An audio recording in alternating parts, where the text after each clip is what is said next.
All right, so today we're diving into a book that's been making waves, The Courage to be Disliked. Yeah, this one really gets you thinking. It does. At first glance, it might seem like, oh, another self-help book. Right, right. But it's so much more than that.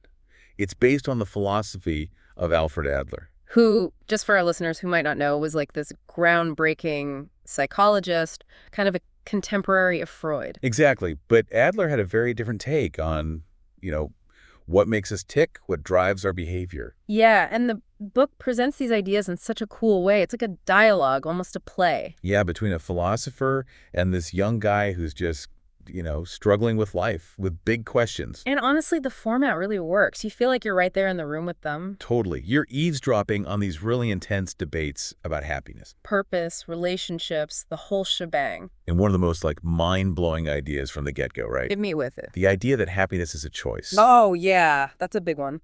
Like, not just a feeling that happens to us, but an actual active decision that we make. I love how the authors emphasize living in the present moment. Yes. Yeah. Taking responsibility for our own lives. Yeah. Not dwelling on the past. Totally. Or blaming, external factors for our unhappiness. Which, let's be honest, we all do sometimes. Oh, for sure. Yeah. But they really challenge that victim mentality. They do. And there's this technique they talk about, the separation of tasks. Oh, yeah, that's a good one. It's all about focusing on what we can actually control. Right. Like, for example, you can't control if your train's delayed, right? Nope, that's outside your tasks. But you can control how you react to that situation. Exactly. You can choose to stress out. Or use that time to catch up on a podcast. There you go. You get to decide. So it's about recognizing that we have this power to choose our response. And that's where the real freedom lies. And it's such a different perspective from what, a lot of us have learned. The whole Freudian psychology thing. Mm-hmm. Oh, yeah. Freud was all about how our childhood experiences just, determine our entire adult life. Right, like we're prisoners of our past. But Adler, he flips that script. He says we are not defined by our past. Yeah, we have the power to reinterpret those experiences, to choose how they influence us going forward. It's not about pretending the past didn't happen, but about understanding that we have agency in how we let it shape our present. Exactly. And, this leads to another really bold claim the book makes. Oh, there are a lot of those. Lay it on me. That essentially all problems are interpersonal relationship problems. Whoa, all problems. At first I thought, come on, that's a stretch. Right.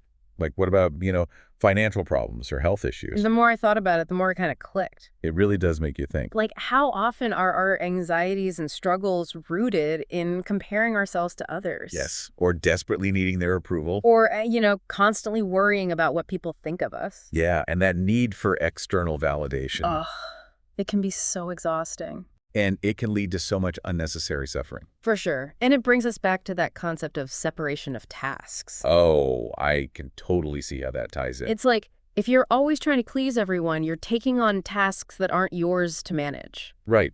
It's like, if I'm constantly seeking my boss's approval, am I really focusing on doing my best work? Or are you more worried about controlling their perception of you? Exactly. Which ultimately I can't control. And that's where the anxiety comes from. You're stepping outside your lane. So recognizing that separation, it's not just about better relationships. It's about, inner peace, too. Yes. Focusing on what we can control, our own efforts, our actions. And letting go of that need for constant external validation. It's incredibly freeing when you can actually do that. Oh, absolutely. Now, speaking of relationships, there's another big idea in the book that we have to talk about. Okay, let's hear it. Community feeling. Ah, yes. And it's almost like the opposite of that, go-getter, hyper-individualistic mindset that we see so much these days. Yeah, like every man for himself, gotta climb that ladder. Exactly. But the book really challenges that definition of success. It says true fulfillment comes from feeling connected to something larger than ourselves. Yeah, like contributing to society, making a difference. And it doesn't have to be this huge, grand gesture. Right. It could be volunteering at a local organization. Mentoring someone, or even just being present and supportive for your family and friends. Those small acts can make a big difference. And they foster this sense of shared purpose, of belonging. And that brings us to another, I think, really bold statement from the book. Okay, hit me. You are free when you stop seeking approval from others. Ooh, that one is powerful. And it takes a lot of courage. It does. Because, let's face it, So many of our choices are driven by fear. Fear of what people will think. Exactly. We worry about judgment.